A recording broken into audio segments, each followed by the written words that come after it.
Gaze reading where the greats drop by. Trendy authors tell us all the who, what, and why. Anyone can listen cause we're spoiler free. Gaze reading from Pulitzer stars to book club picks, where the curious minds can get their fix. So you say you're not gay, well that's okay. There's something for everyone. Gaze reading. Hello and welcome to Gaze Reading. I'm your host, Jason Blitman, and today is my very first re-release of an episode. I love this conversation, these conversations, I should say, so much.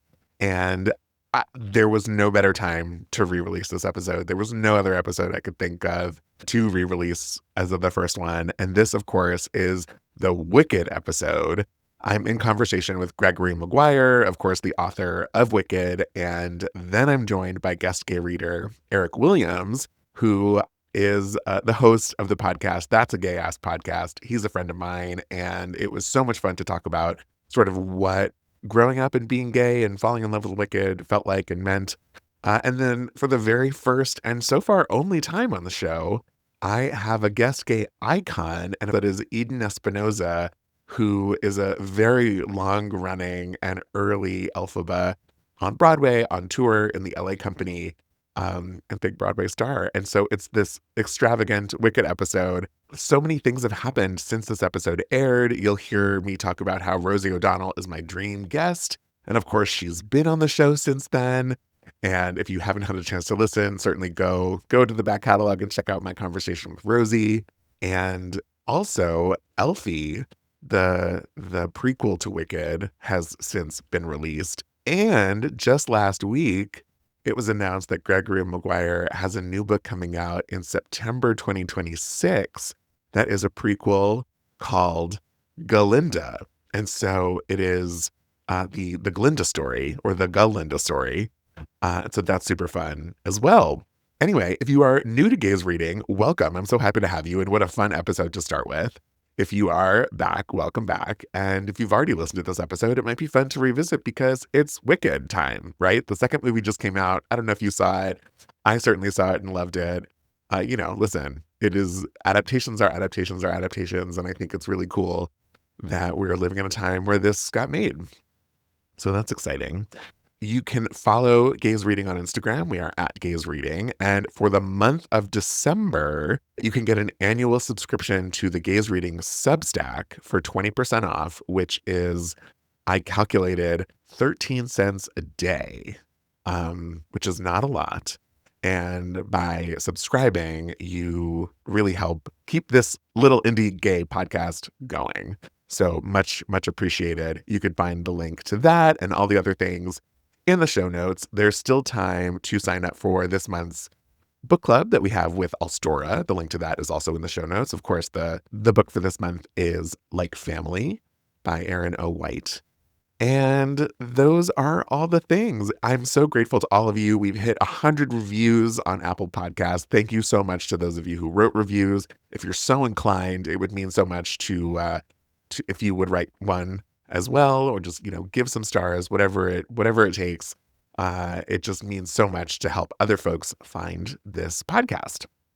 Okay, all that said, please enjoy this re-released episode that came out almost a year ago to the day. It was the end of November 2024, with Gregory Maguire, Eric Williams, and Eden Espinosa.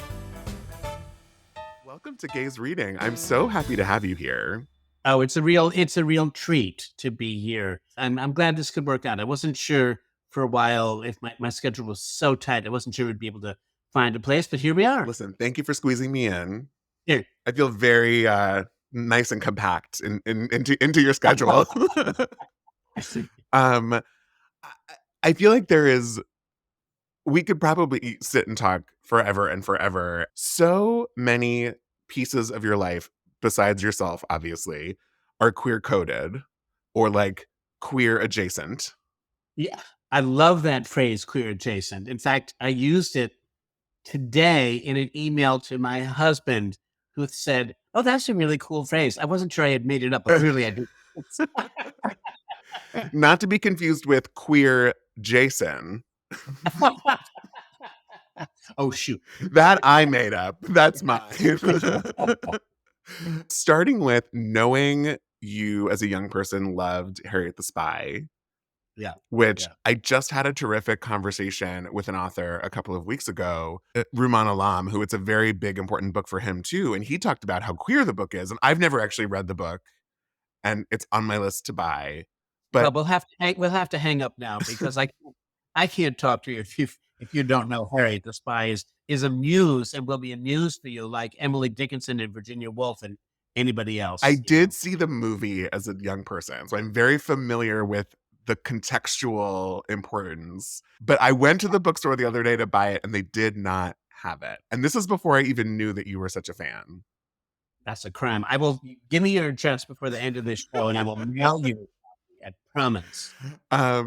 So the fact that that in and of itself, very queer coded, so many picture books and children's books are written by authors who later in life came out or who were known to be gay or queer. And I know that those were a lot of your influences as well. Do you feel like you sort of lived in this tangentially queer space always? I think I did. Now I have to say, because I've done an informal study of this. If you ask the people who are about my generation, and Mhm. I'm not shy about, in an Asian sort of way, I'm proud of my age. I turned 70 this year. Happy 70th. Thank you. A lot of people who, were born in the mid 50s and came upon Harriet the Spy when they were about 10, when it came out, 64. A lot of people, whether they were queer or not, a lot of authors took it as a working Bible. This is a manual Mm, about how to be a writer, how to be a creative person. And the clear coding in it only came clear to me as I got to be an adult. mm. One of the many people I've met who cites it as a seminal influence, if I can use that word for a lesbian, is Alison Bechdel. She loves Harriet the Spy, and she's not the only one. I'd say there are maybe 10 people I know from my age cohort of creators who said, Harriet set me on the path. Mm, I was very lucky compared to many people in that even though I had some sadness and sorrow in my childhood and in my upbringing, the fact is my parents appreciated writing and appreciated the creative act. mm. And so they were not villains that had to be vanquished in order for me to meet my dream. They weren't particularly interested in story writing, but they were interested in writing and in language. Sure. And so I had a leg up on a lot of people that Mm, way. And if I was a little sensitive, as I, began to call it when I was in 10th grade, uh, uh, I did not ever feel brutalized in my family yeah. about that because my family appreciated that I was demonstrating industry and I was demonstrating harnessing my imagination, and good for me, even if sometimes I was an embarrassment when guests came over. I mean, aren't so many young children are embarrassments when the guests come over, so it's Yeah. not just you. Yeah. Um, it's you said that, and all of a sudden, trauma jumped into my mind. Yeah. So what happened to you, Jason, that turned you toward the microphone and making a spectacle of yourself once again? It's so funny. I don't know that I've ever even told the story to my husband. There was a family gathering, and I was in my parents' room putting on a one-man version of Grease using the 1994 Broadway cast recording. Right. And I was like in the middle of dancing on the bed, and some family member walked in the room. And it was like among my most embarrassing moments as a child because I was the spectacle at the family gathering. Anyway, Yeah. that just, And thank you for that. you're welcome. You're welcome. There's a therapy, dispenser down at the corner. And as soon as we're done with our work here today, you should go and take care of yourself. I actually have therapy tomorrow morning. So I'm going to make a note to remind myself to talk to him about this. So Well, Gregory Maguire messed me I'm up. going to tell you something interesting because I Well, know I hope so. we're going to talk about Wicked. We're going to talk about writing. We're going to talk about being queer, and all that stuff is really interesting to me, especially the queer coding in my work, which I Mhm. think was even deeper more deeply embedded in it than possibly even I was aware when I was doing it. However, I've been having a really interesting conversation the last day or two, and you said our conversation could ramble in any direction. A friend of mine has put out a podcast, and his name is Matt Starr, and the podcast is something like The Best Man's Ghostwriter or something like that. And it's about an independent writer who's about to get married himself to a woman whose job it is to do support for straight men who have to give toasts at the weddings of their best friends. And I listened to it. I listened to about 3/4 of it on a long car ride Monday. And I got thinking about my best male friends. And I'll tell you, and this the reason it's compelling to talk about to me is that I realized, so I'm 70, I realized something new. I've got many straight friends that I really, really like and I like spending time with. But if I'm being honest, any straight male friends I have might not be listening to the Gays Reading podcast, so I'm safe to say this. If I'm being honest, most of my straight male friends, I prefer to see with their wives. I would not, unless somebody had had a trauma or something, like somebody was sick or somebody needed help. I would not, for most straight men, I would not go out of my way to like have lunch with them or to see if I was passing through town. I have a lot of single gay male friends. I have a lot of married gay male friends. These are not people I dislike at all. But I didn't realize until listening to this podcast that he was not just talking about straight men. He was talking about gay men and their attachment or lack thereof to straight men as good friends. Now, I do have some. Sure. I would call, between you and me, I would call the straight male friends that I have kind of gay adjacent. I mean, I might not say it to them to their face. Yes. But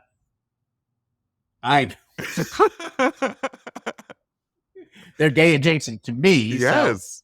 So, and I find it, I mean, it's a really interesting concept, like just how effed up are straight men. And in what way am I effed up? Because I find straight men kind of alarming or boring.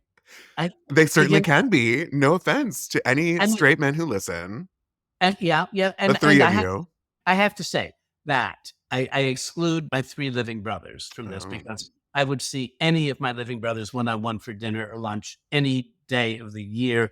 And the same goes true for my nephews. But they have a different...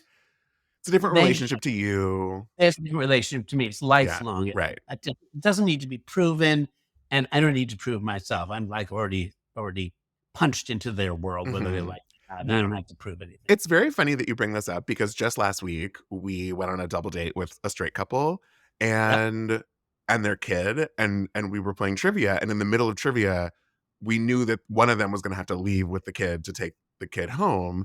And it was the wife that left and the husband stayed. And that was a very interesting experience for us because we don't know him that well. And it was the straight guy that stayed. And that was so, it was a moment that I thought about, right? It didn't just go on unnoticed. Yeah. But at least there were 2 of you. Now, if my husband and I are together, the intensity dissipates a great deal. Sure. We know each other. And my husband was married to a woman for, a long time. So it's not as if he doesn't have street cred. So he's straight adjacent. He is straight adjacent. Yeah. Well, I better not talk about him. But we love. But I was thinking about that when you used the word gay adjacent earlier on, rather than gay adjacent. That's the phrase because he's in France. I'm going to go see him. We're going to meet in Paris on Friday. And I was writing to him about this aperçu that I had. And he wrote back and said, well, the same is not true for me. Most of my male friends, A, are married, and B, are straight. I mean, I like the gay friends that we have together, but with only a couple exceptions, I have lunch with straight men all the time. And I think, well, You're a separate category. That's amazing. Yeah. I will We're say all- there's one particular straight friend Yep. who has like hit me on the butt more times than any gay friend I've ever had. I call that gay adjacent. Sorry. Yes, you don't have to know. He honestly would probably be honored if I said Yeah, that. I know. And you're constantly turning to pick something up off the floor, you know. Oh, sorry. Whoops. Yeah, yeah. You talked a little bit earlier about you didn't I don't think you used the term traumas in your childhood, but you've certainly described your childhood as maybe plot points that have mirrored fairy tales. Right, right. And you've also expressed that fairy tales are so easily adaptable because of how porous they are. So between your own uh for better or for worse life experience of living through a modern fairy tale and them being so adaptable, is that sort of was that maybe what sparked all of what became Gregory Maguire? I think so. Of course, I was very clueless. Now, I don't know how old you are, Jason. You don't have to tell me.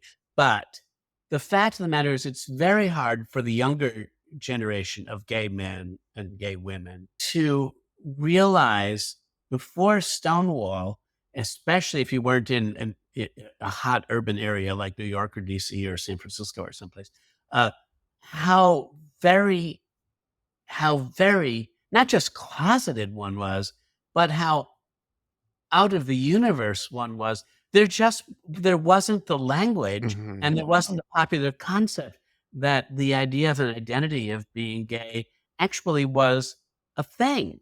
I mean, when I first started having crushes on boys, if when I first began to say, gee, I, I like I like him awful lot. Why, you Mhm. know, more than I like the girls in the class.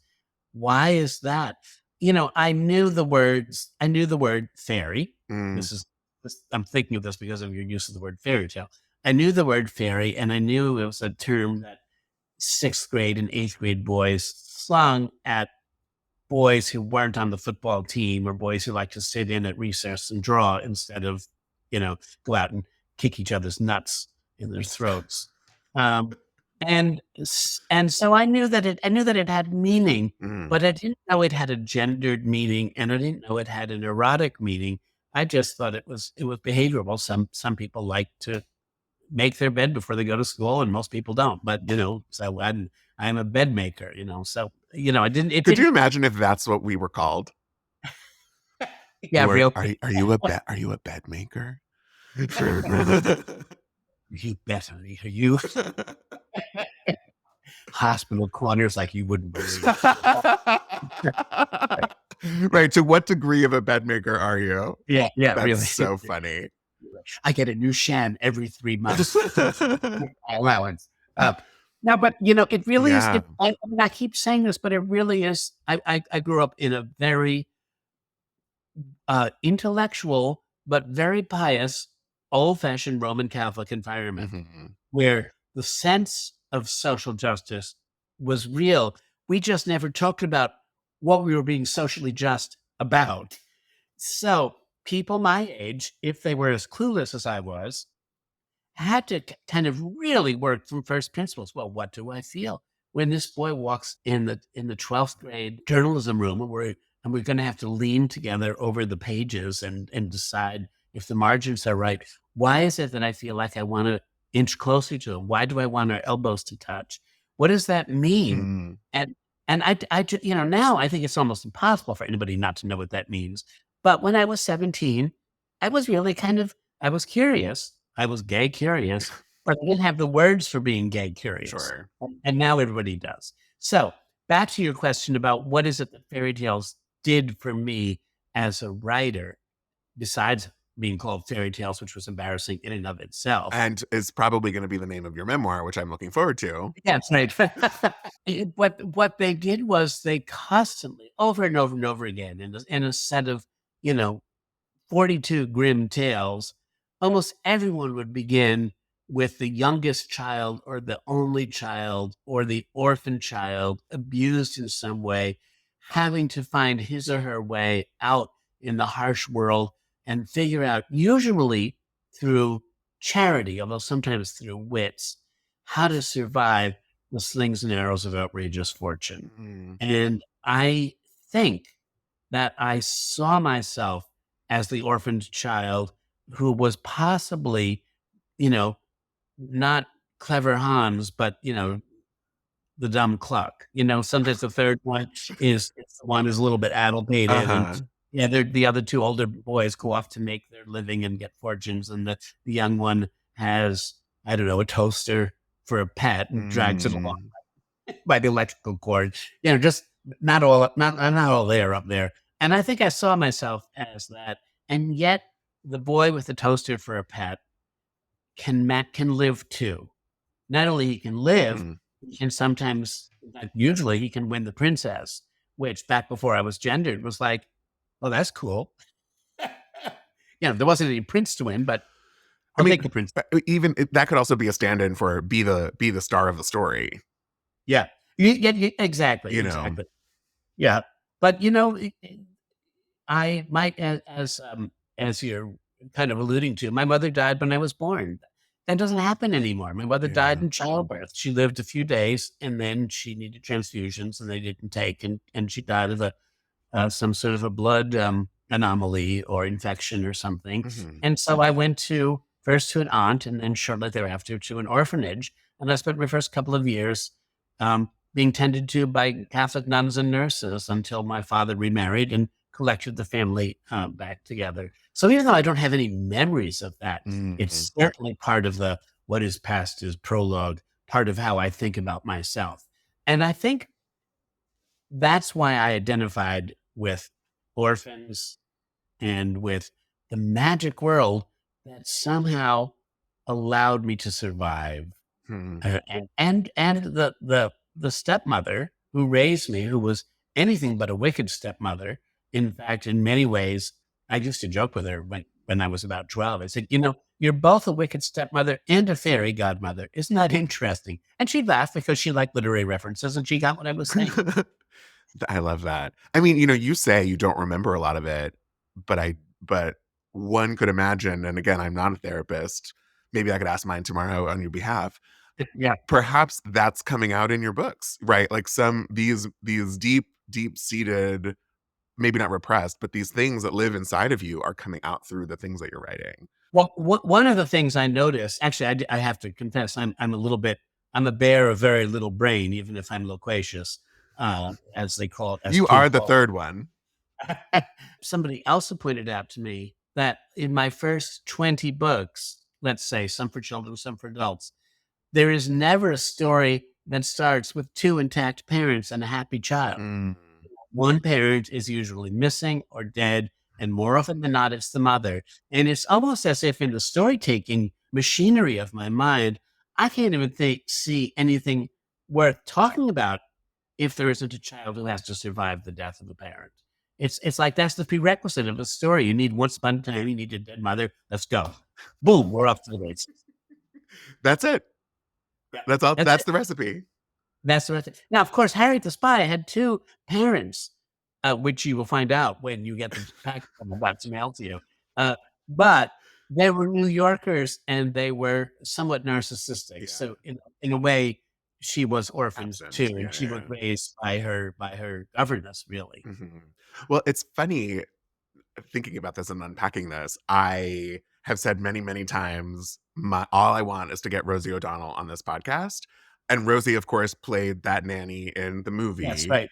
And I Right. do think there is an element of me being raised by her, coming home from school and watching the Rosie O'Donnell show every day. And that being an introduction growing up in Florida to New York and to theater and to Broadway and to, what became my career for over a decade. Oh So gosh, I love in that. a way, there is an element of Harriet in me too. Well, Um, if you ever get her, tell her I said hi. I, Because we went to see Wicked together. I met her at a party in Boston when Wicked had been running for about 5 years. And she said, oh, you wrote Wicked. I love that show. I'd like to see it again. And I said, well, guess what? I can get tickets. And so she gave me her email address or her her assistant assistant's or email whoever. address. Yeah. And I wrote and knew 2.5 weeks later, I was down in New York and I met her we went to a green room where the VIPs go because they don't want to go into the auditorium until right before curtain so that they don't get mobbed too much.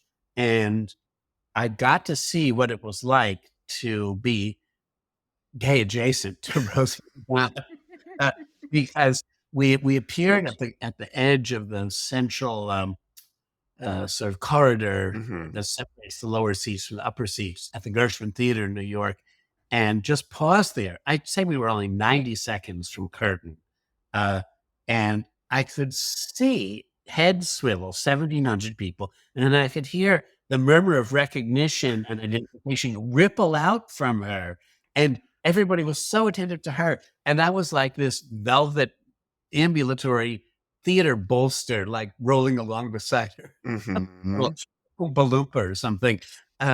We sat down. She sang through almost the whole show, and I thought, well, frankly, I don't think that's kosher. But she was Rosie O'Donnell, and she was my guest, so I couldn't really say, "Shut up." We're ruining it for everybody. And nobody told her to shut up either. So along comes the final number at the bottom of Act 1, Defying Gravity. And the witch goes up and she's getting ready for her yodel. And Rosie's getting ready for her yodel too. And I grab Rosie by the forearm and I say, this is the longest first act in the history of theater. And everybody rushes for the bathroom. As soon as the lights go black, we are running out the aisle before anybody else. So that's what happened. Black, run. We dash up the aisle. We get out the door. We fall down the escalator, and we find ourselves in a bar across the street where we skip back to, because we've both seen it many times, and we talk politics and child rearing for the rest of the evening. So I don't know whether she'll remember that. So once this episode airs, I'll send it to her and I'll say, Gregory says hello, and you should also be on the podcast. Yeah, oh, that's such a good story. Of course, she has a beautiful voice. If you're going to send this to her, I have to say, she has a beautiful voice, and she only harmonized perfectly with Kristen and Adina. Actually, who were probably not in the roles at that point. That's so funny. See, I told you we would talk about things you don't typically talk about on this show. That's true. I don't think I've told that story to too many people. Okay, so you're a big reader. Fairy tales have been deep in your life, and while someone might not have whispered, "Are you a bed maker?" people might have whispered, "Are you a friend of Dorothy's?" Yes, and they did. And when they did, I did not know what that meant. I really. Sometimes I see bumper stickers, friends of Dorothy, of Sandy Griffith, and I was clueless. I mean, I have many years of higher education, and I was nonetheless clueless. Yeah. And I thought, oh, somebody else likes the Wizard of Oz. Somebody I do. Oh, nice. Yes. And frankly, Wicked came out almost 30 years ago. It came out in 1995. So The Advocate interviewed me the year it came out and asked me about how the gayness of The Wizard of Oz had attracted me, and as a child and as an artist, to use this material for my own work. And I didn't know what they were talking about. I said, what do you mean the gayness of it? I mean, now I do, because I actually can learn. I learned slowly, but I can learn. But at the time, and they called you finally plugged your toaster in. I finally did. And then I make some toast. They called me disingenuous, I think, in the magazine. But I was not being disingenuous. They just didn't understand how possible it was to be so very clueless. And I was very clueless. I mean, I was gay. I knew I was gay at that point, but I didn't see the social implications of that film until after Wicked came out. Yeah. But then Wicked is filled with it too. I did know I wanted there to be gay content in Oz, because I thought, I want this place to be so real that it has to have people of faith in it, and people of different faiths. And it has to have people who are sick, and it has to have people who are mean, and it has to have people who have same-sex preferences. I want the magic world to be as real as our world, with all its complications, so that if there's anything we can learn from reading my story, we can imagine that it is importable into the world we come back to when we close the last page of the novel. Yeah.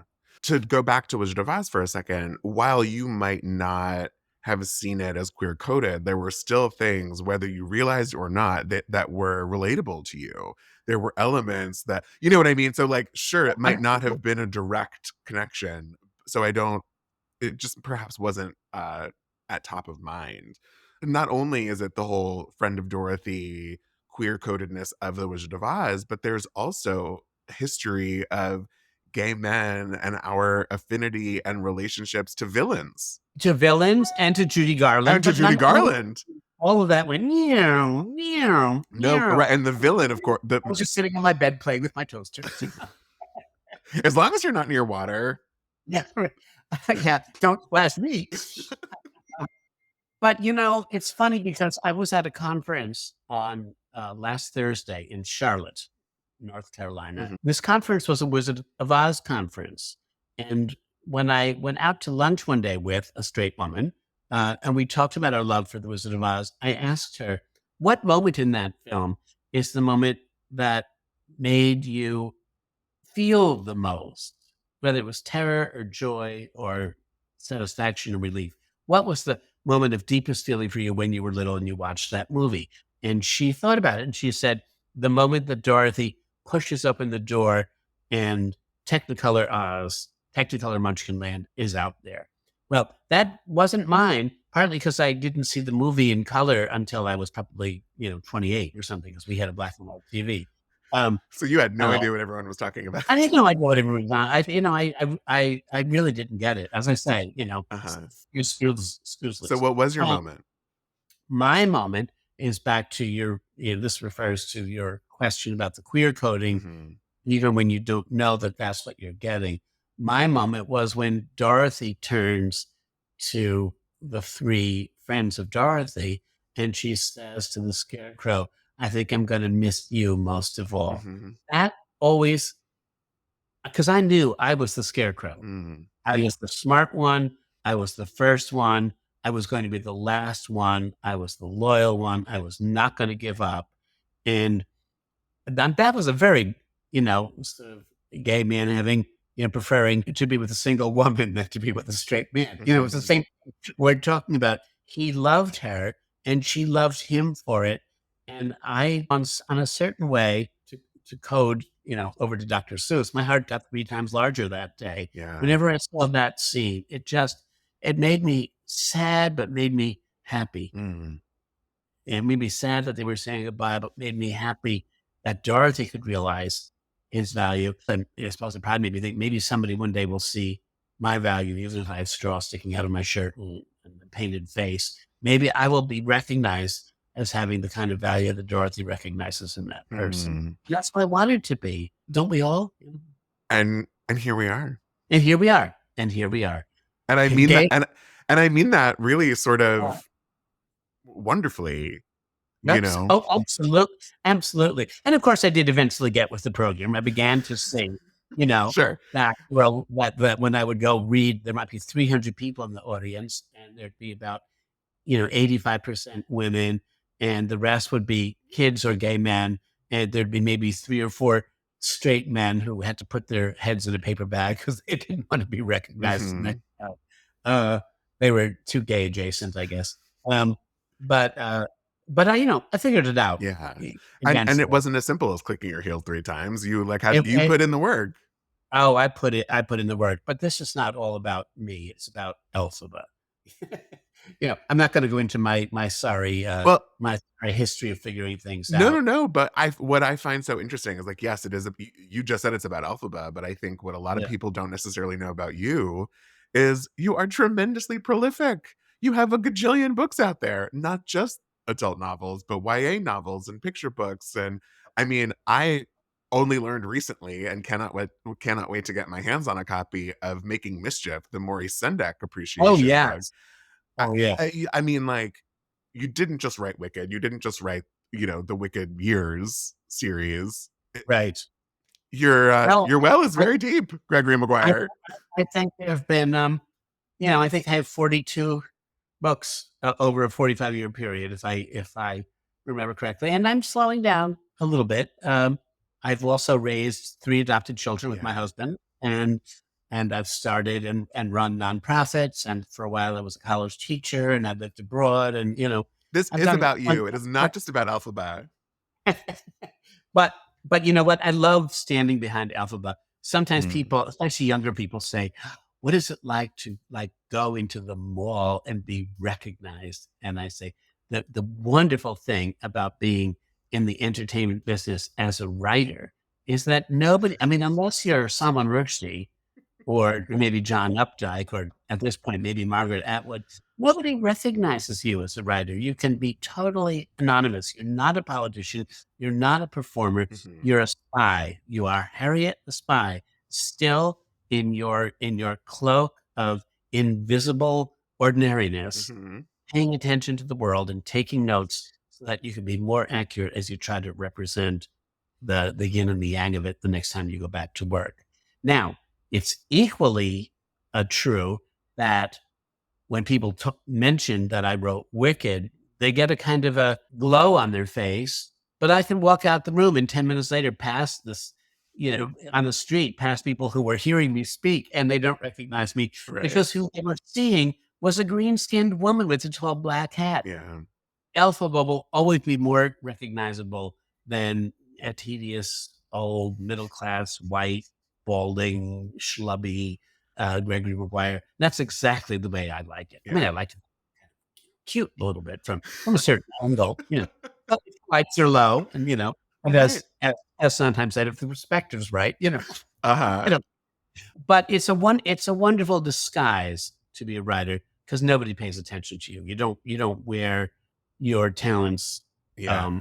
outwardly. You wear them inwardly. You also have been very vocal about sort of buoying Elphaba, and you've named her, but you didn't create her. You sort of you amped her up a bit. You gave her story, or you filled in some story, and then you're letting her Right. sort of fly and do her thing, which is, I think, also really special and important.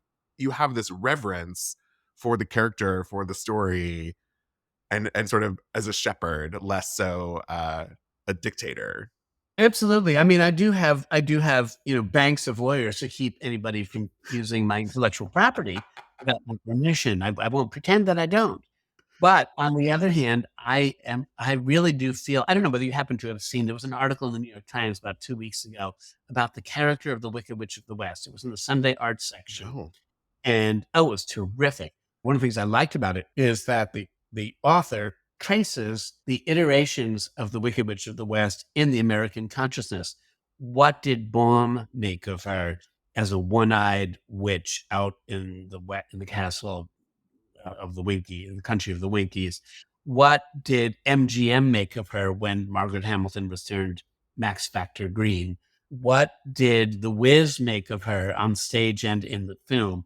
That's the iteration of which I know the least. I saw the film, but I don't have deep tissue memories of it. And what did I make of her? And the author did not go on to say, what did Broadway make of her? And what will the movie make of her? That's the implication but what the author stopped by saying, it's where she reaches the mind of Gregory Maguire that she begins to be the person we've been waiting for her to be and the person we need in this culture all along. And I wrote to this person. I think it was probably bad form to write to somebody who has complimented you in the newspaper, but I couldn't stop myself. I said, you have seen, perhaps more adroitly than anybody else that I've seen writing about my work, what it was I was trying to do. Mm-hmm. And you have also caught that not only was it pertinent 30 years ago, but it was almost prophetic. Look who we have running for president. I know, it's very alarming. And that's something I wanted to talk to you about too, just sort of the legacy, not just of the story of the Wizard of Oz, but the story of Elphaba as, fighting the resistance. It's like, right. Yes. Yeah. it's like, it's unfortunate that it is as important today as it was 30 years ago.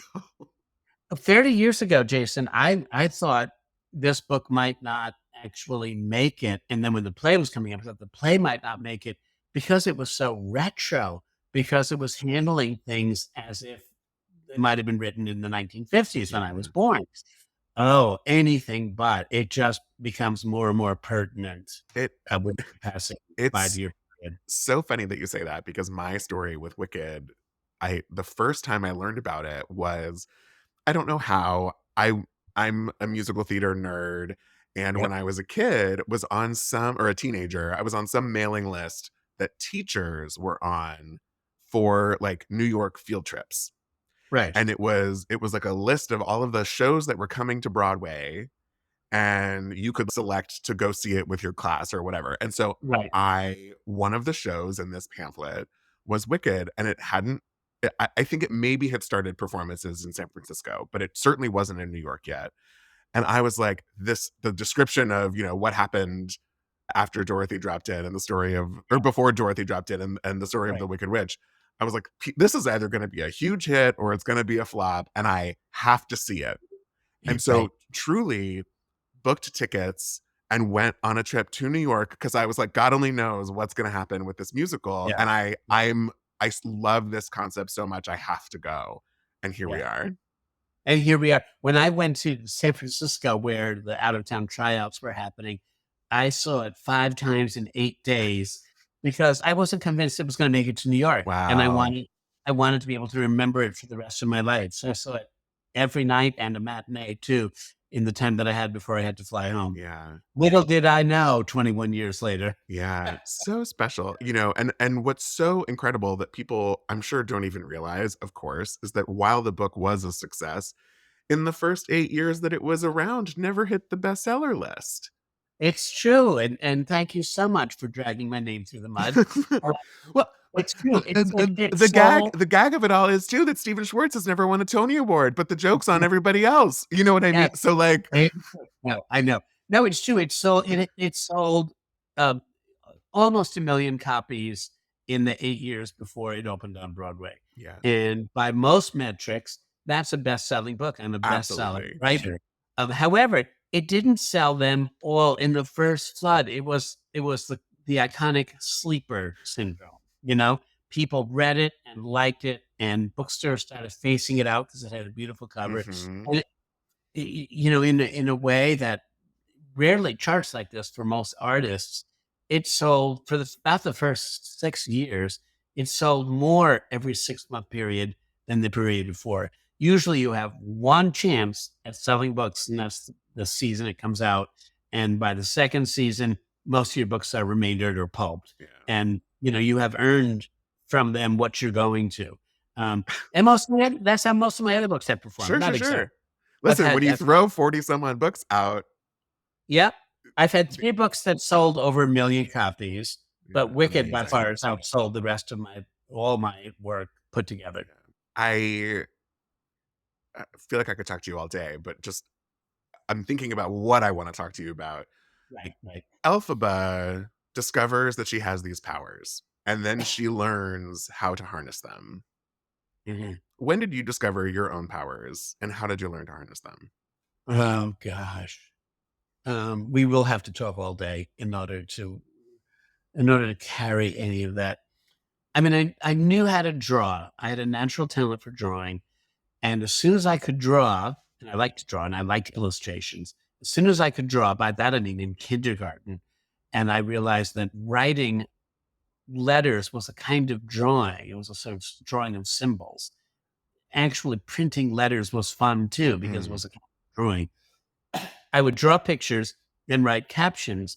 And little by little, in kindergarten, first grade, second grade, the captions got more extensive and more descriptive. And I began to realize I actually didn't have to draw everything in the picture because I could add it in the words. Hmm.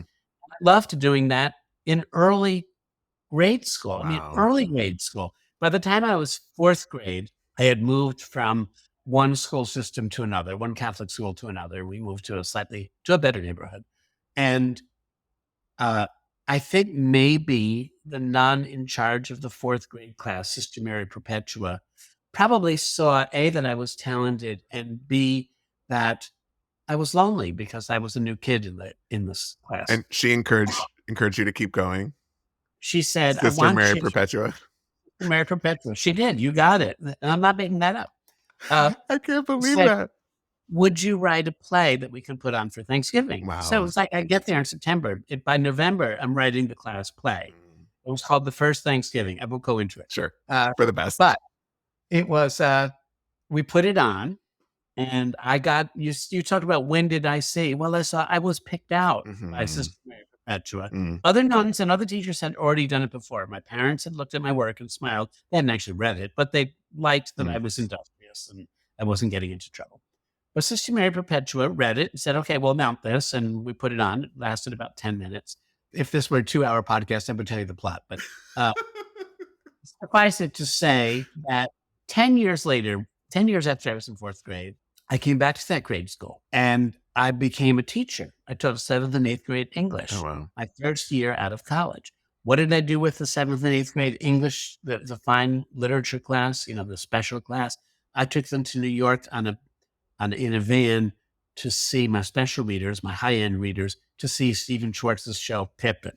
I'm 21, got curly hair like the person playing Pippin, John Rubinstein, and I'm taking 14 8th graders to see Stephen Schwartz musical. So, however, in the faculty lounge at this Catholic grade school in Midtown Albany, New York, we're sitting around saying, what are we doing? When do we start putting up the Halloween designs and the Thanksgiving designs? And the current 4th grade teacher says, oh, every year we put on this play called The First Thanksgiving. That's kind of been handed down. It was my play. 12 years later, the 4th grade was still putting it on every year. So by the time I was in out of college, I'd already basically written my first novel. It wasn't published yet. I hadn't sold it, but I'd written it. But talk about, you look back at Sister Mary Perpetua, God rest her soul. Even with a name like that, she's probably dead. And you think, we need these people who are not all parents. We need the wise woman in the woods. We need the witch in the tower. We need the cat who will tell you the secret of how to get to the underground kingdom if you make sure to give it half of your fish fillet. We need these people in our lives. And I have had many of them. So that's probably, in 4th grade, Sister Mary Perpetua said, you can do this. And I did it. And so I kind of got turned on and I began writing fairly seriously then. And I was, to quote Malcolm Gladwell, and the 10,000 hours that it takes in order to become a success at what you do. I entered into my own apprenticeship writing stories in 4th grade, and I wrote constantly until I was in 12th grade, putting in a literal 10,000 hours writing stories and novels. And I have most of them in my closet over behind that door over there. Wow. That's incredible. I mean, and so the body of work isn't surprising. It wouldn't be surprising to young you in retrospect, and wouldn't be surprising to Sister Mary Perpetua. You've been writing perpetually since then, and I'm obsessed. I have. I can see our time is coming up, but because this is a gays reading podcast, the truth is that reading fantasies and fairy tales, not just fairy tales, but fantasies like A Wrinkle in Time and Charlotte's Web and the Narnia books and Neverland and Peter Pan and Wendy and the Oz books, whatever I could find, wherever a child managed to escape the drear world, the gray, characterless plain of Kansas, to get to someplace else and find that they were still intact as a person. What better metaphor do we have for how reading helps children survive? Reading helped me survive, and it's part of why I've spent my adult life also writing for children, because I know there are little gay boys and little gay girls and little kids with every kind of debility and fear and trauma out there who need to see themselves in fiction and need to know if Meg Murray in A Wrinkle in Time can survive the Tesseract and save her brother, I can survive the Mean Girls in 6th grade and get to 7th grade. It's so important. Thank you for sharing that. I really love that and appreciate it. Elfie is coming out in March of 2025. I have to have you back to talk about that. We didn't even touch on that.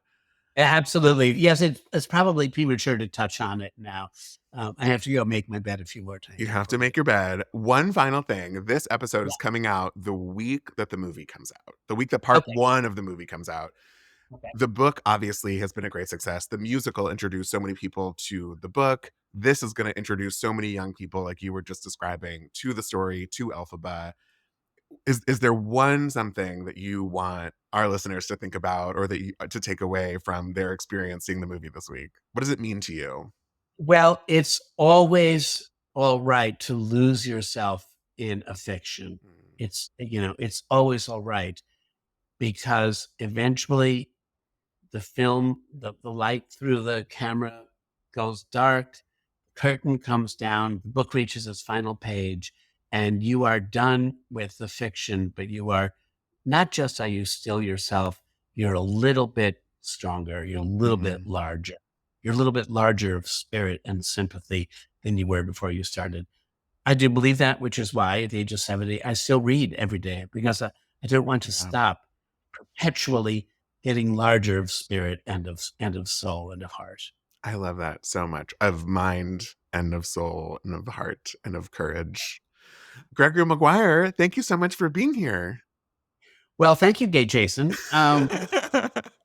It's been a real pleasure. I do feel like if I were in the city where you are, that I would say, let's have lunch, let's have a glass of wine. But One day this has we'll been, find each other in the same place, and I can't wait. it's been like having a glass of wine without it's been effervescent enough for champagne. Yes. And if I was Rosie, I wouldn't have sung along, but we would have still run out at intermission and we would have kibitzed over wine across the street. Oh, the terrible politics of the time and the need to protect our children, both of which we felt very, very strongly about. And still do, I'm sure. Gregory, thank you so much. Have a wonderful rest of your day. Thank you. You too. I am so excited to have today's guest gay reader. You might know him from the national tour of Elf as Buddy the Elf. You might know him from a commercial that you've seen on the television. You might know him from Scruff in West Hollywood. But you definitely know him from That's a Gay Ass Podcast, the one and only Eric Gay Ass Williams. That is my legal middle name. And Jason, you actually have seen me on Scruff, more Los Feliz, Silver Lake, not to brag. But she's an East Side slut. Pardon. I do not know LA at all. And I forgive you. Just know that I'm a slut wherever I go. That's the most important thing. Yes, you're a VIP. I don't know why I immediately went into how slutty I am, but Jason, thank you for that gorgeous intro. Listen, I want you to live your best life and be your best self, and that is all.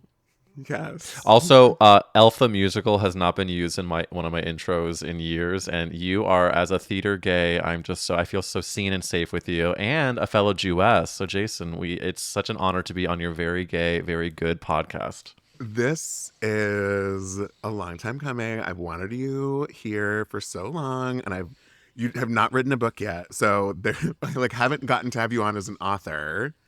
So we were waiting for the perfect moment, and even though you're not Idina Menzel, I'm still thrilled to have you. I say that to myself every day. Even though I'm not Idina Menzel, I should still be happy to be who I am. Eric, before we get into all things Wicked, because of course you were on the Gregory Maguire Wicked episode. Huge. What are you reading? What are you gay reading? I cannot believe you have read a book. I know, right? She's a literate queen. I actually have been on a long path of not reading for a while, but I was such a nerd in school. I loved reading. It was like my first gay entree was like the Chronicles of Narnia. That being said, I'm currently reading a self-help book because I need help, and it's The Universe Has Your Back by Gabrielle Bernstein. I literally have like 10 pages left, so even bigger brag. But there's something about a self-help journey and like a really well-written book that affects my whole life. And this book has made me feel so much more positive, and I'm very grateful for my girl Gabby. Are you taking notes in the margin? Are you journaling whilst reading? What I do is I'll either make a note, like a notes app on my phone, or I will dog tag a page that really speaks to me, because I find that as a neurotic Jewess, I have a lot of self-talk that can be really detrimental to how I feel about myself and what I'm doing. And whenever a book like this teaches me to change my pattern, I like really try to internalize that. And if I feel like I'm not going to just remember it, that's when I like dog tag or notes app on phone. Yeah. That's called inherited trauma. Baby, it's inherited, it's generational, and I'm here to tell the tale. Generational. You know, I very much have that. If I can butter your biscuit, I think it's so smart the way that you have these incredible authors come on and then the gays talk about what they're reading with. It's just like, it's really, really good. And I know as a podcast host myself, the hustle that goes into this, and any chance I get to tell another host how good their podcast is, I think you're really killing the game, and it's so smart. And I'm so honored for a Wicked episode. Truly. Listen, thank you for saying what you said about the guest gay readers. But my sort of why that came to be is because I'm a late in life reader. And the more I started talking to friends about books, the more people were like, oh, I read. Oh, I've just read this. Oh, I've been meaning to get to this book.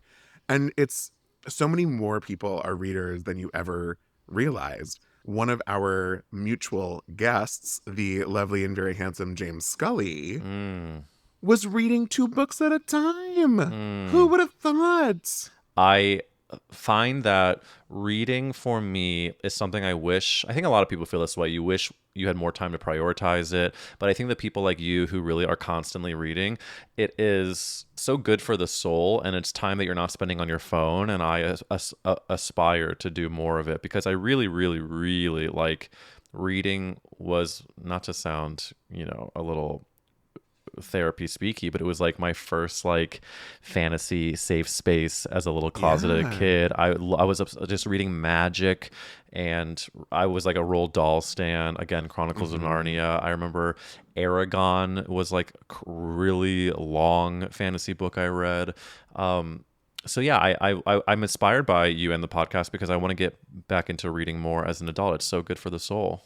2 things. One thing, I always say, if you even just read 5 pages a day, it's more than what you are reading right now. Yeah. And the other thing, it's not easy to put down your phone. Like, I am constantly fighting that urge to go check my email or who texted me. I need to often put my phone away or on Do Not Disturb or whatever to just like sit down and focus. So it is, even though I've like built up the muscle, it still is very difficult. So yeah, it's also, don't put too much pressure on yourself. Well, it's also good. It's been better. Like my sleep has been better when I read before bed, and it's like my mental health is better when I stop thinking about what's on my Instagram feed and start just like focusing, being present on what I'm reading. Eric Williams, your podcast, That's a Gay Ass Podcast. It is, of course, the podcast that asks, whose fault is it that you're gay? Who do we blame, babe? Thank you. I know you finished the whole. I couldn't say that because that's like appropriation. That's podcast appropriation. But I have to say, I would bet all of my shekels that Wicked has made lots and lots and lots of little homosexuals. Including me. I literally am picturing 8th grade summer after 8th grade. I'm doing a musical theater camp, Jason, and they are showing us for the first time the Tony performance of Wicked, with obviously Deansy and Kristen doing Defying Gravity. And I watched that Tony performance, like, did not blink a single time, felt the molecules in my body align in the gayest way possible, and it truly in that moment affirmed, reaffirmed, and created an even gayer version of me that is sitting in front of you today. Bless. What was your first Wicked? When did you first come across Wicked? I think it was March of, what was that year? 2003. Yeah. To see the original Broadway cast. Whenever I meet someone who saw the original cast, I feel like I'm meeting a celebrity. I'm feeling like I'm meeting someone who like was around when the Ten Commandments were written, you know? Like you were in from the ground up. I really was. And even more so. So I was like so obsessed with the idea of what this show could be. Yeah. I had friends of mine got me for Hanukkah, the year that the show started preview. So in December of 2002, got me a bootleg of a reading of Wicked. And so I knew. Was it Stephanie J. Block? Who was the It was Elphaba? not. Was it it was still Idina Menzel. Oh my god. And the Bach was Gavin Creel. Oh my god, Jason. I know. See what's so sad about my life compared to yours is that the gift that I got for Hanukkah was the vocal selections sheet music published fucking book, and you got a like very secret bootleg of a very secret workshop that I didn't even know existed. I know. Oh I my know, it was god, insane. I'm so jealous. Don't be. Well, no, it's like healthy, happy jealousy. I think back to that time when Wicked came out, and like the story that I tell that's brutal is that I listened to the cast recordings so many times that by the time I saw the national tour, which was with Stephanie J. Block and Kendra Cassabaum played Glinda, who is from St. Louis, Mo, where I'm from, I couldn't understand a single plot point because I was so busy just like thinking about like the lyrics that they were singing, taking like the set in, the choreography, and I truly could not tell you what the show actually was about besides the fact that there were like witches who belted. And then I did not see Wicked on stage until, we're gonna say, like 15, 20 years later, when I'm living in New York City. I was about to move to LA. This is like the final show I saw before I moved. This was like 5 minutes ago. Like, yeah, truly 3 years ago. And my God. I saw Wicked on Broadway, and I was like, oh wow, this show is really good, guys.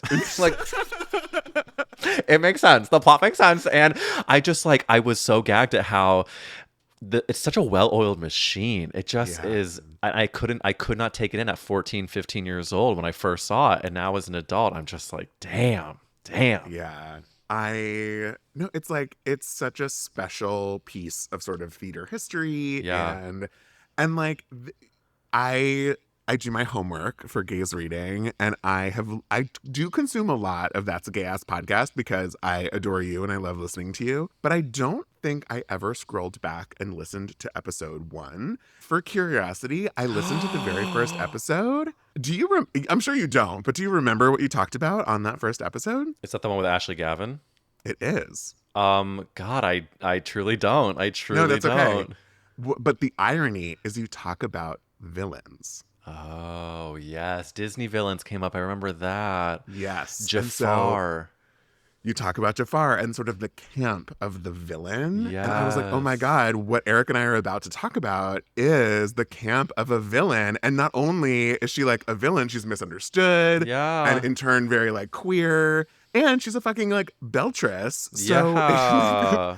so not only do you relate sort of on a human level to this character as a young queer person, and she's belting her face off, and you're like, wait a minute. You're like, what's not to fucking be obsessed over? I just want to say I'm so touched that you even thought to go back to listen to the first one, and you being a fan of the podcast and just your support, it truly means the world to me. And the fact that, I mean, we were talking about villains, it really, pings for me, like Elphaba being fully green, Elphaba, again, like you're saying, being misunderstood. Like, who among us as young queer people did not feel like we were essentially an alien amongst other people? And am I allowed to drop that I saw the Wicked movie last week? Well, yes, you can.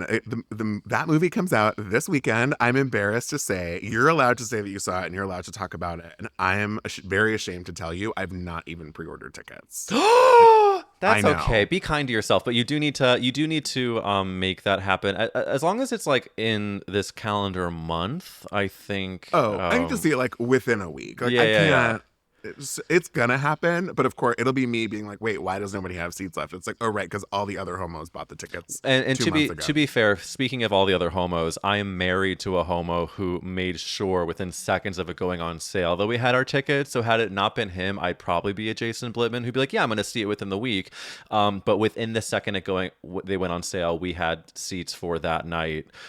So I am excited to see it again. But I got very lucky through a friend, got tickets to the LA premiere screening, and I just like, again, the villain of it all, the backstory of it all. It's like people, I think Elphaba is so misunderstood, and something that I identify with, if we can get a little deep into Elphaba's herstory, is that she is essentially born to a dad who kind of treats her like shit, and while my parents treated me very well, she was treated poorly because she was different, and I feel like I was definitely treated in a way that was not the best for what I needed, simply because my parents didn't understand me. And so while of course they were well-intentioned, I was a gay kid amongst four boys in a Jewish family in Missouri.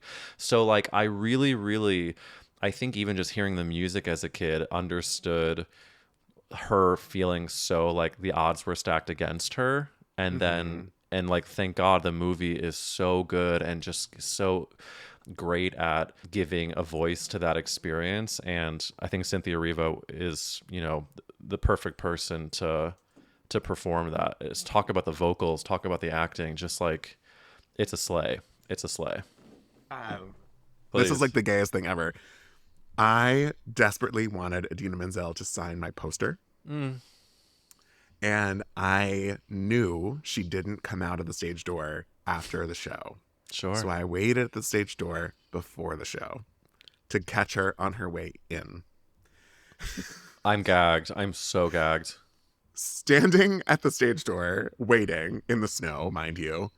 But I'm waiting at the stage door, and out comes the stage manager or whoever with the like at this performance board. And it said, at this performance, the role of Glinda will be played by, and it was an understudy. And at the time, it was Jennifer Laura Thompson playing Glinda. It was not Kristen Chenoweth. And I see the understudy coming to the stage door for work. And I, because I'm a little musical theater gay, knew who she was and what she looked like. And so I said to her, oh my God, I'm so excited to see you go on. I just saw the board come out. She was like, that's so crazy. I like just got the phone call that I'm going on. You knew more than the cast knew. And I have to say, she was incredibly brilliant. And I was like, this girl's going to be a star. And it was Megan Hilty. Standing ovation, a piece of herstory, and that little girl grew up to be Megan Hilty is the best way to end any story. Even if Megan Hilty is no part of any of my stories, I'm going to say, and that ended up being Megan Hilty. Grew up to be Megan Hilty. Even if she's not even a part of the story. That's incredible. Mazel tov. So, I mean, that was what started my obsession with hearing other people do a riff or sing a song or do the show. Because, like, once there were replacements coming in, and that was sort of the beginning of, not the beginning of the internet, like, of course not.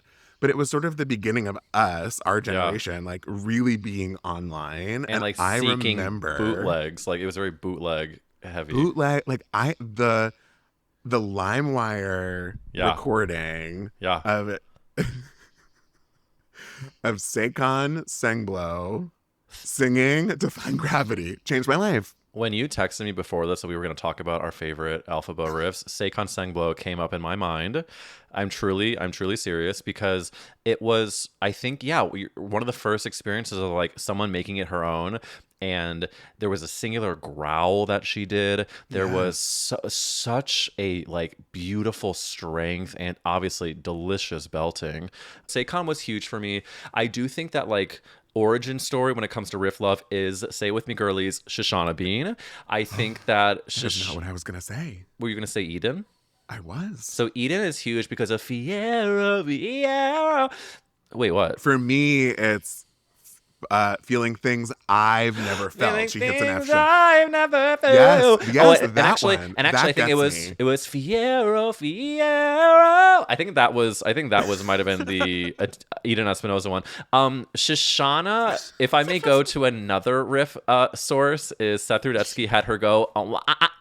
Wait, it's Godspell. There was something like a. And so that made me like really Shoshi fangirl.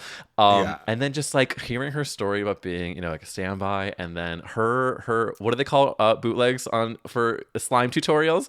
The slime tutorial. Hearing Shoshana's slime tutorials, oh my god, there was such a the riffs are so clean. Let's be clear though, I do give Eden huge props. I feel like Eden and Shoshana were huge for me. Eden, my entry for Eden was Brooklyn, Once Upon a Time. Yes, of course. But now because I'm a gay person talking about Wicked, I feel like I want to come up with like more niche. Oh, well, no, you go. I need you to hear yours.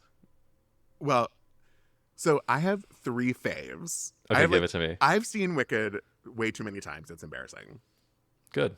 So I've seen it a few times on Broadway, but I also went to school in Chicago when the Chicago production was playing. Anna Gasteyer. I didn't see Anna Gasteyer. Okay, then you saw who? I saw Christy Cates. I saw Dee Racioli. I saw, the list is endless. But it was like a party trick for me to go and win the lottery and like go when family was in town or go on a date or go like I saw it so many times. And I have to tell you, my 3 favorite Elphibas of all time. I'm ready. Stephanie J. Block. Huge. Incredible. Lindsay Mendez. Oh, that's a good one. And Lily Cooper. I'm glad you brought up. I saw. Those are the 3. Those are my favorite 3. I'm really jealous of all 3, but I'm really like, I saw SJB, but I did not. I wish I'd seen Lily Cooper. I think like we need to address how, while we love Wicked so much, it is fully insane that there were only really 2 black women who played Elphaba. Saquon Sangblow and Lily Cooper. And did anybody else? And they were standbys. And they were standbys. And exactly. So like, and so obviously Cynthia Erivo doing the movie is incredible, but it's so interesting when you look at the, like, I don't know if you saw that red carpet picture where they had Cynthia stand with a lot of the past Elphabas. And it's very like, oh, well. I didn't see that. And that's, I honestly, I know what that looks like in my mind. And exactly. And so it's just like when I think about you singing Lily Cooper, I'm like, damn, like it's no surprise to me that she was incredible.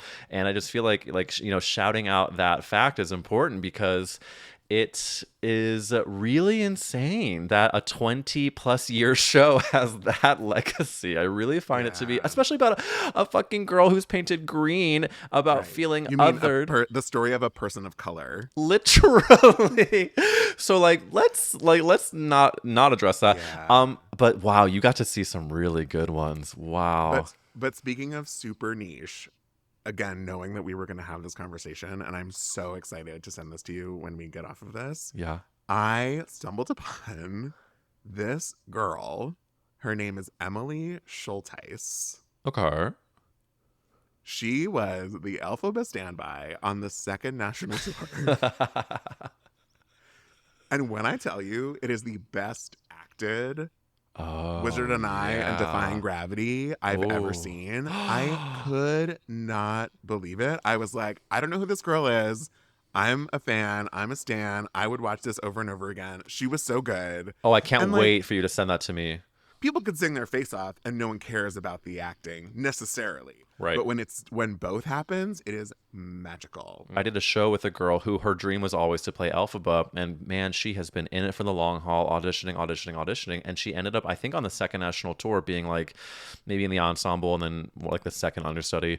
And her name is Marie Aife. I can't really pronounce. It's Eife. Yes, I know who she is. Yeah, so I finally, when she went on, she used to date a friend of mine. Oh, love that. She's so talented, so great. And when she went on for Elphaba on that tour, she, of course, like I looked up the slime tutorials, and she just like sounded incredible. It's such a cool legacy to say you're a part of, to like be able to play that part. And God, I love any Gerlina who has played Elphaba, God bless you, because it does not seem easy. Another good riff is "I'd be so happy I could melt" and going up on I'd the be melt. so And, like, happy singing I melt. could melt.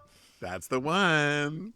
God, I love it so much. Can I tell you again, gays reading podcast? There are compilation videos on YouTube that are like 15 minutes long of the same people singing trust the me. same riff over and over again, and I sat and watched all 15 minutes of that. Good. No, And I wanted more. I am truly married to the gayest man imaginable, and at any time of day on a Wednesday, you will hear a compilation like that ringing through the halls of my Oh my small God, I'm home. obsessed. Courtney, take your break. Courtney, take your break. Wait, I'm wearing pink and green. Did you see that? Elfie, you're green. I am. Eric Williams, I could sit and gush about Wicked and riffs all day, every day. I don't know how I'm going to cut this conversation down to a brief Wicked experience on gays reading. But listen, like, it is Wicked week. People are going to have to deal. Any chance to gay out about Wicked is huge, but any chance to gay out on gays reading is a very good day for this gay-ass Gerlina. Thank you, Jason, for having me on, and bless you for doing the Lord's work. Thank you. Wicked, it is not your fault that you made everybody gay, but It didn't help. It didn't help. Okay, bye. Bye. I have a guest gay reader on every episode. And for this iconic Wicked episode, I was like, I have to have a guest gay icon. Oh and my I am basically peeing in my pants that you're here with me, Eden Espinosa. You are a gay icon. You played gay icons. I love being a gay icon. I will own it. Every other time I will deflect and be self-deprecating, but not this one. This title I take. Mother. Yes. Mother is mothering, all of it. Well, yeah, I'm here for it all. Gay icon. I crown myself. Oh my God. Amazing. So my guest gay reader on this episode, his name is Eric Williams, and he hosts a podcast called That's a Gay Ass Podcast. He's amazing. The podcast is amazing.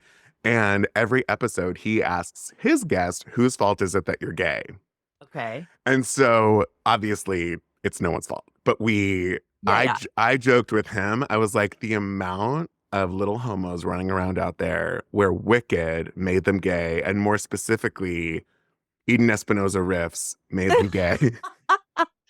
I love that. What an accomplishment for me. So question one, because he and I talk about this, because we talk about some of our favorite musical moments in Wicked, and for me, imprinted on my brain is the iconic Eden, and I'll stand there with the wizard feeling things I've never felt riff. Right. How did that come to be? We have to know. Okay. So story time. This is, I'm the standby for Dina Menzel. When you originate something, everything's tailor-made to your voice and, pockets of things that are comfortable for you, keys and all that kind of stuff. And Wizard and I, in particular, sits in a very weird place in my voice. And so I naively asked Stephen Arimas one time, and it hadn't gone on. And I was like, is there any way that when I go on, like, the keys can be different? And he was like, no, no, that's not possible. I was like, okay, great.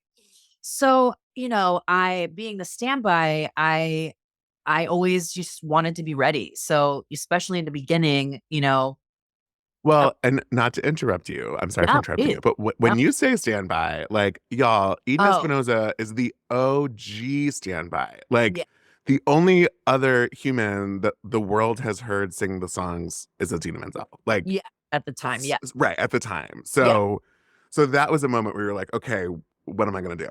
Okay, sorry. I just for the children, I needed to clarify. Yes, of course. And a standby means that you do just that. You're paid to be in the building and be there in case something happens, and you're the first to go on if she's sick or on vacation, and then if you don't go on, the understudy goes on. So I would I watched every single preview because I didn't get that much rehearsal time. So I would keep track of blocking and stuff. But once the show was open, we had a rehearsal room at the top floor that the stage was taped out. So sometimes I would do the show along with the show. And once I was familiar, I would just be in my dressing room and sing along sometimes just to keep my voice ready and in shape. Sometimes riffs came out of me harmonizing with her. So sometimes they're at third above because I'm like, or I would just like pop up and I was like, oh, that feels easier. So a lot of my riffs came out of doing that and out of it being in an easier place in my voice. If it was just a couple of notes higher. And sometimes that's the case for people's, sweet spots fit in different places. And so that's how that came to be. If anyone wants to know what was happening in the rehearsal room upstairs at the Gershwin, just YouTube Eden's name and you'll come across a bunch of them, I'm sure. This obviously is the Wicked episode. It has held such a legacy. You were in the show 7 years in a row. Insane. So it's been was a part of your life for a very long time. Is there anything that you would say Elphaba taught you? Yes. I did it from ages 25 to 32. Wow. Left, I would leave to go do other things. And then but I did a contract every year for 7 years with breaks, obviously. But I think every time I came back to it, I learned something new about myself. And especially my like Act 2 Elphaba.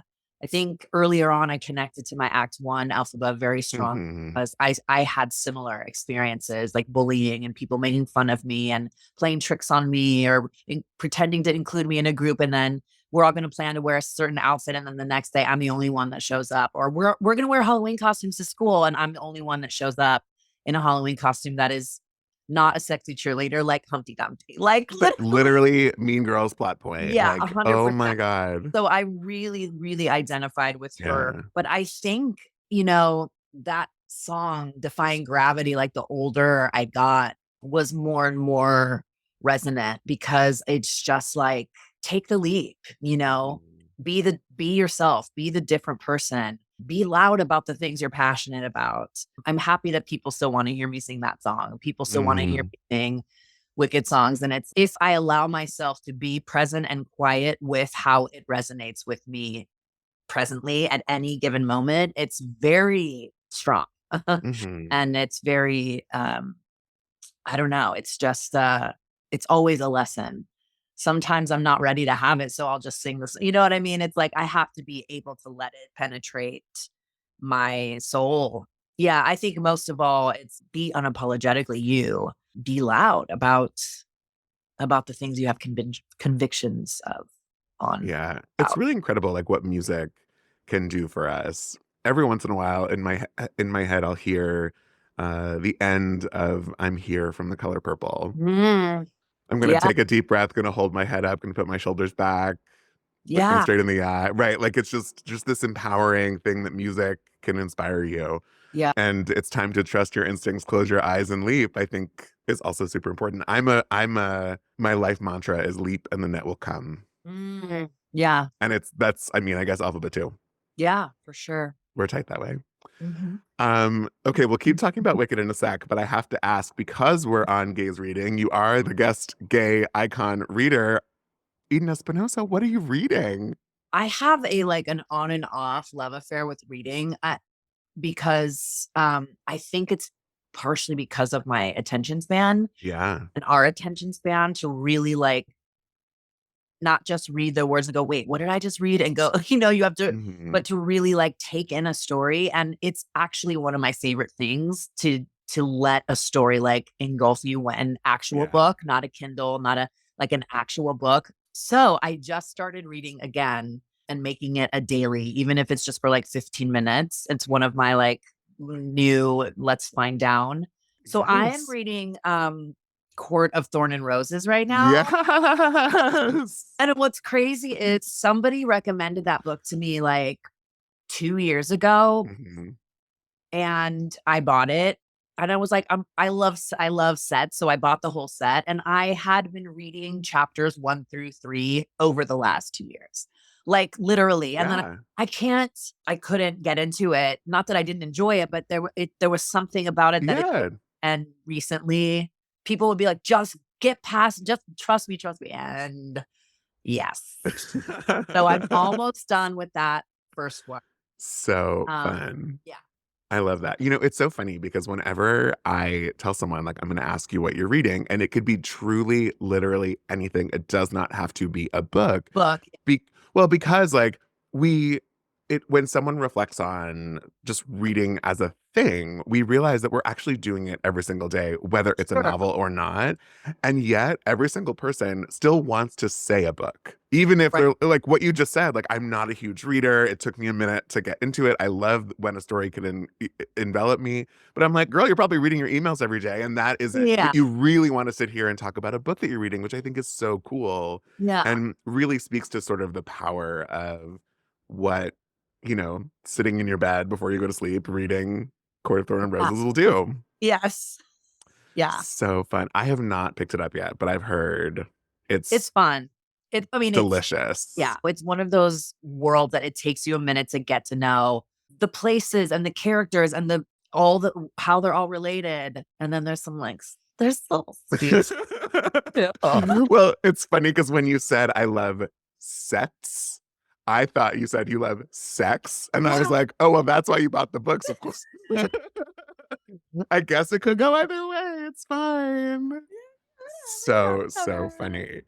So thinking about your career, and I didn't joke about you being a gay icon because you are a freaking gay icon, but you've played Maureen in Rent. You've played Alphabet and Wicked. You've played Lampika. You've played even Trina in Falsettos. Like, she's not necessarily a gay icon, but like she's a part of a queer iconic story. That's right. I didn't even realize like how queer your career has been. Yeah. What does that mean to you? It means a lot to me. It's funny because, during the pandemic, when we were really starting to talk about the queer community, we're getting to know more about non-binary and trans people. And a friend of mine who's non-binary said, somebody had called me queer. And my sexual orientation is not, although I'm open and curious about it, but I've never, dabbled in that path, So I said, what do they mean, like, when they said that I'm queer, even if I'm like, I've never dated women or a queer person or anything like that. And they were like, the way you present yourself, the spirit of who you are, and the way that you just advocate for the community, are involved in the community. Like, for some people that makes you queer. And I was like, work. I really was like, I love that. And I just I always want people to feel seen and represented. And having played queer characters before, I never, it was something when I did Maureen and conversations that I would have with Michael of Michael Greif, I don't ever want a queer person to look at me and go, oh, please, the straight person up there, just because there are times that I've been in the audience going, I don't believe you. And whether that's your own judgment or you didn't have chemistry with the person, I don't know. That's not for me to say, but I just never wanted anyone to question that it was real. And it's important to me. And I'm happy that people regard me in such a way from the queer community and my work.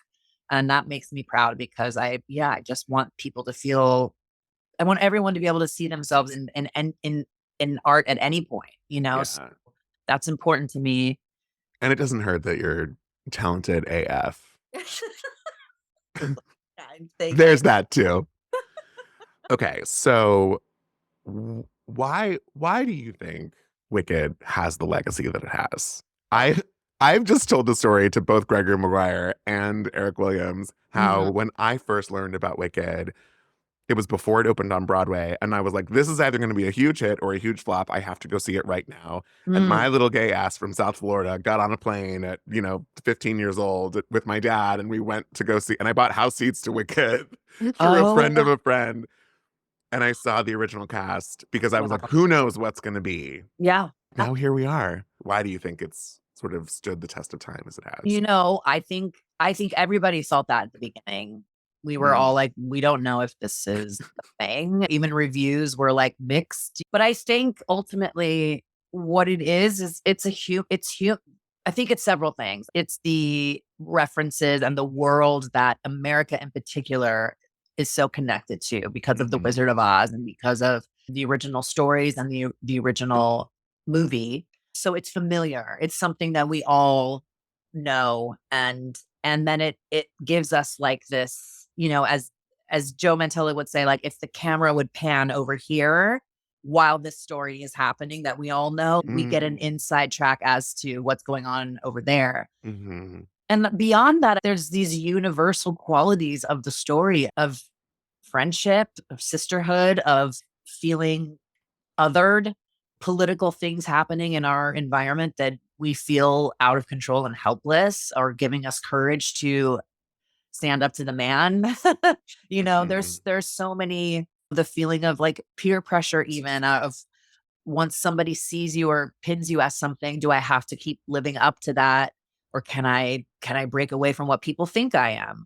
Or people think I'm going to be this, then fine, I'm going to be this. You want me to be this? Here we go. There's so many human themes that I think people, and that's why I think the fan base is so varied, that parents can go with their kids and have an equally a profound experience.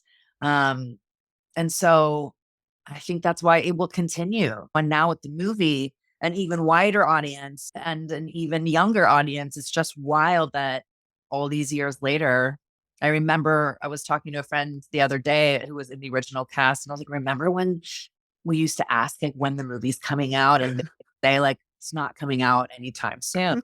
We need it to. The show is doing its thing. And it's crazy to think 21 years later that now today's the day. Like it's here and it's wild. It's so wild. Yeah. You've said it publicly in other places before, but I will say I can't wait till we see your Madame Morrible one day. Babe, be in. I'm so excited. So fun. You're probably most excited to be like, I'm gonna sit backstage for most of the show. See y'all. That's right. So people can find you're on Instagram. You have a bunch of your music. You have solo albums. You're on original cast recordings on the Spotify and all over the places. I have to say, searching for Brooklyn on Spotify validated my telling my husband that I have to keep all of my physical cast recordings because it's not there. It's not on any streaming. But I have it. I have the Babe, CD. Yes. I'm so happy. It's like reasons like that I haven't gotten rid of like a super old laptop because it's just the laptop is basically dead, but I know I have music on there. Where else can the children find you? Is there did I miss anything? No, you didn't. I mean, I have a website. I'm thinking about amping up my TikTok. I have some idea. I just want it to be specific, but yeah, Instagram is the most that I'm on and stuff. Yeah. I'm excited to see whatever I saw the glimmer in your eyes when you talked about TikTok. Like, I'm not even on TikTok, but I think I might need to be. I have some ideas, but yeah. Oh God, amazing. Well, Eden Espinosa, thank you for being my first guest gay icon. Yay! I hope you enjoy the rest of Court of Thorn and Roses. I can't wait. Thank you for talking about the legacy of Wicked. Happy Wicked. Happy Wicked. Thank you all so much for being here. Thanks, team. Re-release episode. Crazy. Can't believe that just happened. I will be back next week with a brand new episode. Again, like and subscribe wherever you get your podcast. Follow us on Instagram @GaysReading. Join the Substack. 20% off the whole month of December. And I will see you next week. Thanks, everyone. Bye.